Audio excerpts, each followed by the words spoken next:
Fuad here, back on Behind the Gloves with another interview, and I'm joined by the champion, as it says on the call, the one and only Joshua Buatsi, after his victory over Marko Calic the gone weekend. Josh, bro, how are you doing? How are you feeling after letting your hands go for the first time in a while?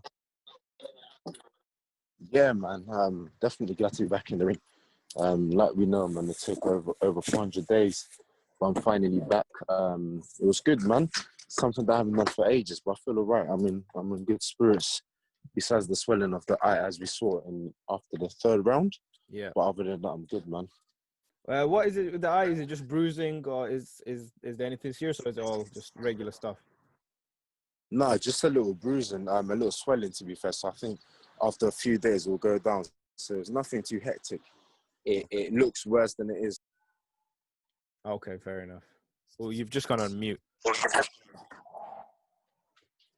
But I can hear you, don't worry. Oh, okay, cool. But yeah, so obviously tough fight. I just want to say as well, the feeling of going in there after so long, was there anything different that you felt, after being so inactive for so long? Was there anything your body had to adapt to in the ring in those early rounds?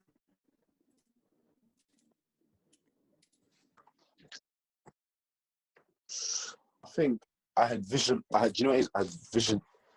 I had envisioned this so many times that when I was in there or when I was in the situation, I was like, cool, this is what it's like. Do you know what I mean? Even though I hadn't boxed over a year, as we established, but yeah, it wasn't anything too weird. I was like, this is boxing. Yeah. This is professional boxing. This is what I've been doing for the last 3 years. So yeah, it wasn't too weird, to be honest with you. Fair enough. We spoke about Calic. We knew that he was going to come and put on his performance.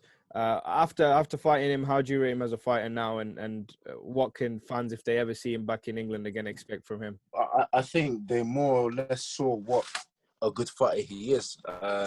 It's because leading up to it, like you said, people hadn't heard of him before, so no one was sure. But I think he's a good fighter, man. He got an opportunity to box me, so people have seen him. Like you said, we knew he was dangerous coming into this fight, but again, the public didn't know how dangerous because, people can assume that you would just say someone is dangerous for the sake of it. But no, I knew he was a dangerous fighter, but yeah, he showed it, man. Yeah, for sure. Like we said, well experienced. He's boxed a lot in the World Series boxing. And if you know what that is, which I'm sure you know, fighters in there, they're good fighters. Yeah, 100%. You did say before, prior to the fight, you said to me, when you see the opening, you'll go for it and get the stoppage, which you did. Yep. You got your stoppage.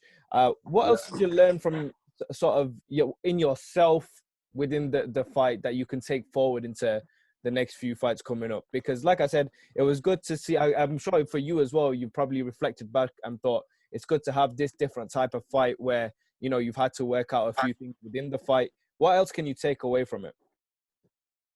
Yeah, it's just that remaining cool and calm will it goes a long way. Yeah. As we saw, man, my eye went in the third round and I was like, how am I going to figure this one out?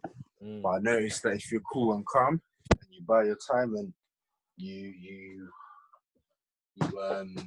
keep your cool, that basically being composed takes you a long way. Yeah. And that's what helped me because, when things weren't going in my way in that third round, I just remained cool. Yeah. I just said that my time will come where I can get a better vision of the situation and handle it. And I think that's what I did, man. For sure. Before we move on to sort of then what's next for you, I actually caught a few things on social media where a lot of people were saying the fight between, obviously the big fight between you and Yarde, people were scoring at maybe 60-40 towards your side. But after your performance, they were saying it's more 50-50 now. What do you have to say to those people who are kind of judging you just based off, that fight? It's opinions, Fuad. I'm not really, as you know, man, I'm not really it's just an opinion of what someone thinks. I can't think my words coming to an end just because today somebody thought, oh, he'll beat Yarde, and then the next day they're like, oh, actually, I doubt it. Yeah, it's just opinions, bro. and everyone has them. So yeah, it's nothing for me to actually even think about, if I'm honest with you.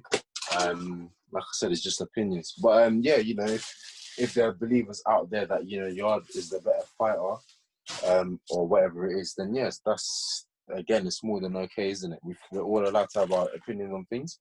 So yeah, I don't hold it personal or too close to me. Do you know what I mean? Yeah, for sure.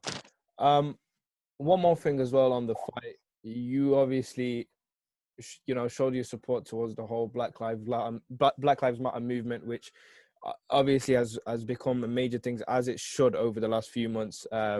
After the passing of George Floyd, we've seen so many campaigns and stuff like that supporting the whole movement and matter. What I want to ask you is, throughout your time in boxing, and your time sort of growing up here in the UK, have you faced any adversity like that you know you could share with maybe a young fellow black man who's on his grind as well, to sort of inspire him to overcome those negative situations? Yeah, I think, again, I want to place emphasis that it's not specifically on the Black Lives Matters and the conspiracies and all those things that tie with it. That's not what I'm actually addressing. Me kneeling down, as I said in one of the interviews, is just a representation of us being one human family. Yeah. And like I said, man, I'm asking for empathy and not sympathy for what's happening around the world. Do you know what I mean? It's not about lessening any race or anything. Nothing to do with that. And I've given many analogies about it. So yeah, it's not about a movement or whatever's going on. I'm not into it for that. Like I said, I'm here to bring awareness of what's happening around the world, and to just acknowledge and to bring empathy of what's happening. Not looking for sympathy. We want people to empathize, to understand what's going on around the world. Do you know what I mean? So yeah, that's where I stand with it. Yeah. Fair enough. That's well said. December the 12th, then. It seems like a possible next date. How likely is that? Obviously, we have to see how everything goes for you. I am sure it'll be fine within a few weeks. But is December the 12th the major date that you want to go for on the AJ undercard? Yeah, that's the next date that we've spoken about. We just got to just connect a few dots. But yeah, if that's the date that it's looking like. Again, you know, like I said, we've got to connect a few dots, but if that's the date, I'll be ready. Yeah. More than happy to box, man. As you know, Fred, the aim is to try and be as active as possible. Do you know what I mean? So that's the date that Eddie has suggested. We haven't had any further chat, apart from there being whispers that is the date. So when I get more knowledge on it, then I know what to do. Any sort of opponent in your mind, that a type of opponent, or maybe a certain opponent you'd want for that date? Obviously, like we mentioned plenty of times, Calic was a tough test and someone that was really good for you to have in terms of the layoff. So at this point, December the 12th, what type of opponent are we going for? Again, it'll be an opponent that will enable me to move forward, to progress on. The thing about this fighting is that you want to box someone that you're going to learn from. So it'll be an opponent that I'll definitely learn from. Yeah. What they're going to possess and all that, of course, I don't know who it is at the moment. So it's hard for me to comment. But yeah, what I can definitely say is that it's going to be somebody that I can learn from. Because at this stage, I want learning fights, good learning fights. And yeah, that's what I'll be looking for, man. But Eddie did say after that fight, the most likeliest one is you against Callum Johnson. How exciting is that fight for the fans? Because it's a thrilling fight. Both of you obviously have your own skill set. Callum's got that power that he's displayed even at world level. That's an exciting fight. Yeah, it's an exciting fight, man. And even you sound excited talking about it. So that's for good. Sure, man. You know what I mean? And I always say it's good that there's interest in it. Because, you know, if there's interest in you fighting somebody else, then that's good. That means people want to see you fight. People want to see you win. So, yeah, Eddie said it's likely. He's the promoter, and we're both from the same stable. So I guess it is more likely than the Yarde fight. Whether that's the immediate fight for me, again, hard to comment, man. Yeah, for sure. Just taking away from your career, a few more things that I want to touch upon. Firstly, we saw that Ramla Ali signed with Matchroom 10 Pro recently. I spoke to her a couple of weeks ago. You know Ramla very well. In fact, that's how she actually got to know everyone within the 258 management, and that's how that came about for her as well. Just tell the people who don't know much about Ramla what they can expect once the pro ranks. I think I put out, it was her birthday the other day, for her. So I put out a message, and the message basically said, possibly one of the best stories I've heard. And that's Ramla Ali's story, man. And for those that don't know, to get ready for Ramla, it's going to be an inspirational story.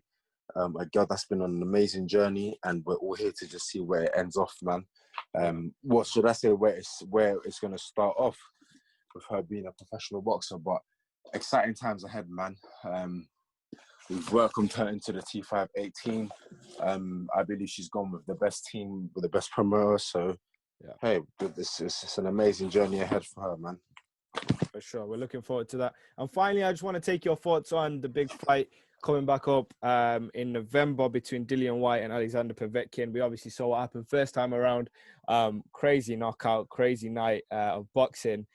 Talk to me about the second fight, bro. How's it going down in your mind? You got a good boxing head, so you gotta fill me in with this one. Yeah, I think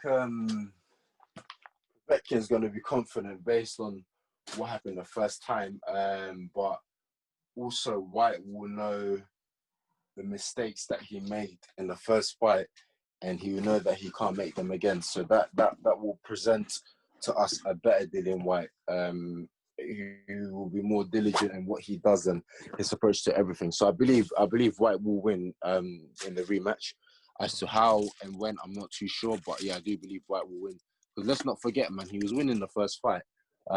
It's just a mistake cost him, and credit to Povetkin, when the mistake presented itself, he was there to take it. So yeah, but I've got Whyte to win, definitely, man. For sure. It's going to be exciting times ahead. I can't wait for that fight. And I can't wait to see you back in the ring. It was really good to see you get back active and get your sort of ring rust off. But all the best moving forward, man. Any final message to the fans listening in? Listen, it's been a long time out of the ring, but I'm glad to be back in the ring, and we're gonna aim to be back out one more time before the year ends. If not, we're in the gym, we're working hard, and the support has been great, man. And I'm back, and I'll keep showing my skills and my ability, and I'll prove why people say that I am the best. And the journey is just continuing, man. So we've got to stay together and we make it happen.